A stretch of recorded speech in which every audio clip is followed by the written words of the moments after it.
A ti, ahora voy con la escritora y periodista Lidia Cacho. Bueno, ella, si alguien pues da testimonio de lo que es violencia en este país, si alguien la padeció también, si alguien la sufrió, ha sido Lidia Cacho, quien no solo pues ha quedado en el papel de señalar, sino que la ha documentado. Y usted recuerda aquel histórico destape de colusión entre el gobernador Mario Marín y Kamel Nasif en su momento en Puebla, que fue un escándalo internacional, de proporciones internacionales, nacionales, y que después pues no ocurrió nada, pero ella iba a ver, preparaba una visita a Sinaloa, donde iba a ver también a Javier Valdés, habló con él, de hecho hace una semana, y entre broma y en serio, decían que pues cada vez quedaban menos. Lidia Cacho, te saludo con mucho gusto, ¿cómo estás? Buenos días. ¿Qué tal, Luis? Pues aquí estamos trabajando. Buenos días.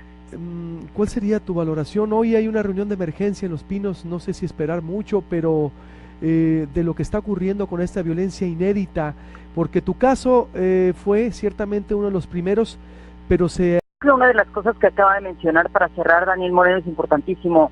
Yo, como ustedes, vivo fuera del centro del país, Quintana Roo, los estados alrededor del ombligo de la nación, están en una crisis tremenda, no solamente porque los propietarios de ciertos medios han vivido coludidos todos estos años con la prensa local, también porque quienes hemos tenido que seguir dando la batalla desde medios independientes o incluso convirtiéndonos en periodistas por la libre o freelancers, nos hemos puesto en mucho mayor riesgo.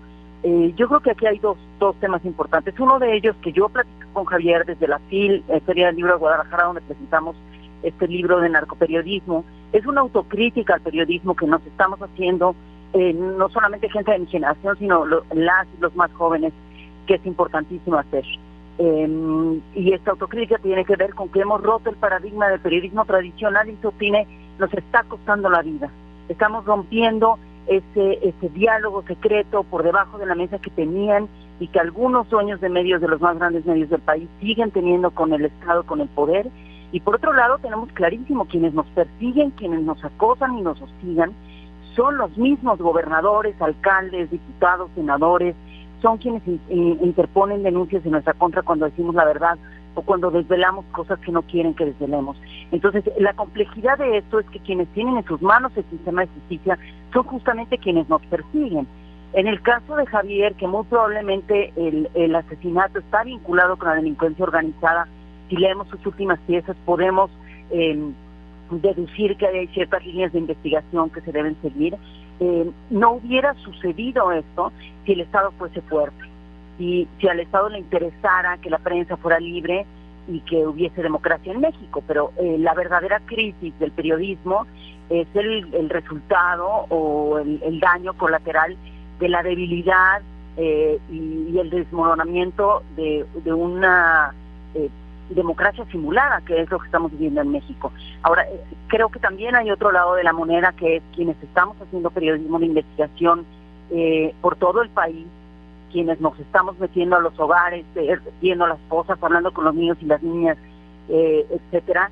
Lo que estamos haciendo es fortalecernos entre nosotros, cuidarnos entre nosotros.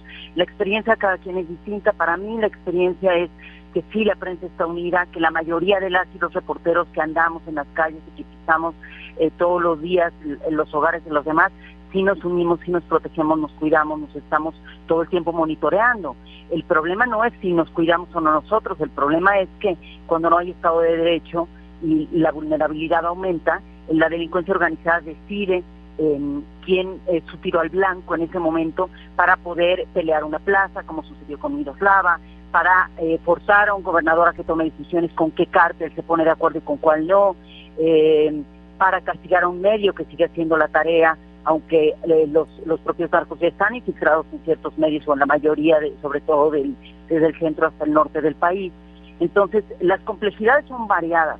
Lo cierto es que en la medida en la que maten a más periodistas, en la medida en que nos sigan torturando, persiguiendo, amenazando, en que sigan queriendo hacer leyes mordazas como la que ahorita estamos batallando en Quintana Roo y en otros estados, no podemos seguir haciendo nuestro trabajo adecuadamente, porque o cuidas tu vida, la de tu familia, la de tus compañeros, la de tus colegas, o te mantienes, o sigues comiendo, o sigues contando las historias de las y los demás. Y por último, yo quisiera decir que a mí me parece que es importantísimo de la manifestación de ayer en la noche frente a la Secretaría de Gobernación reiterar: nosotros no somos la Madre Teresa. Las y los periodistas, las y los reporteros de este país, no estamos aquí para sacrificarnos, no somos el tiro de blanco de nadie, y no vamos a salir a la calle a poner el pecho para que nos maten otra vez. Queremos que no maten a ni uno más. Ese me parece que es el mensaje fundamental. Ni a un ser humano más que se dedique a cualquier otra cosa, ni a ninguno de nosotros. No estamos aquí para sacrificarnos. Estamos aquí haciendo un trabajo profesional y no tendríamos por qué temer por nuestras vidas, por nuestra seguridad, simplemente por decir la verdad.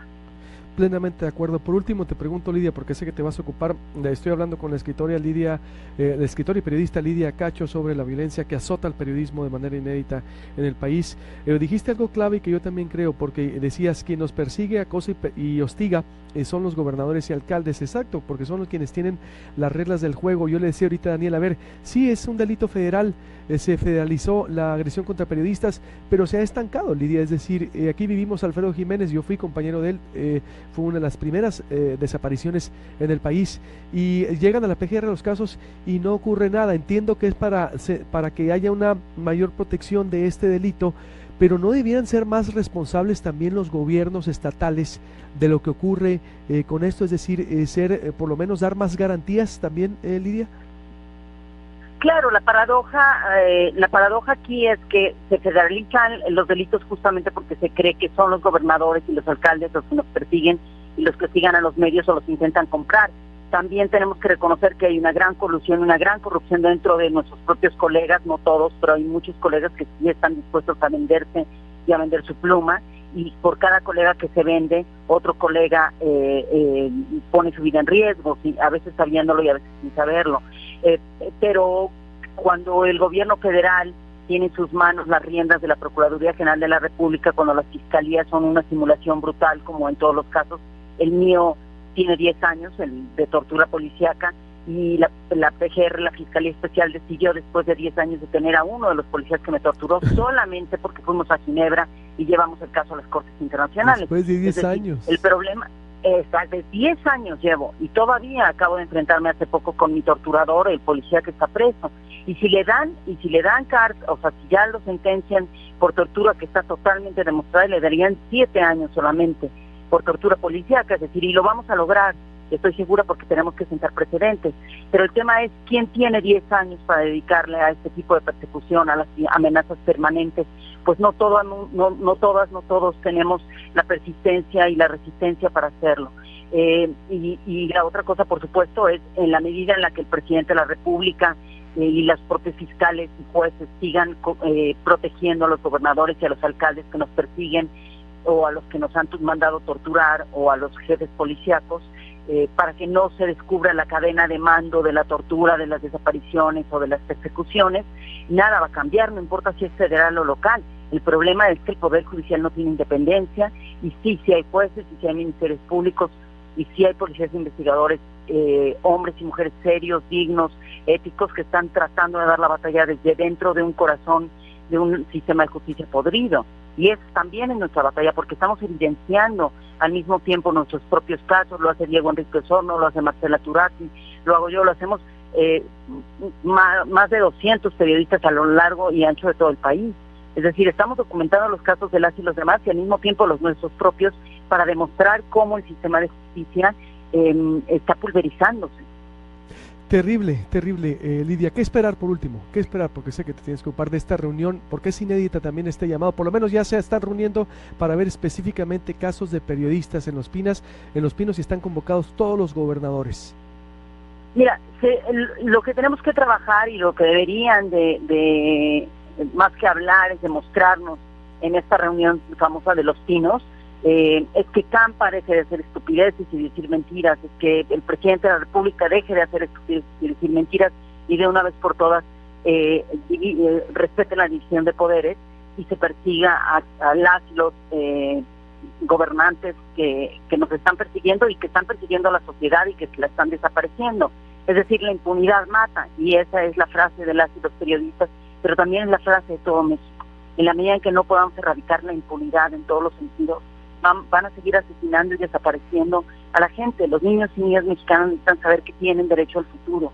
Y Javier lo dijo claramente, Javier Valdez lo dijo claramente cuando hablábamos de su libro sobre los morros del narco.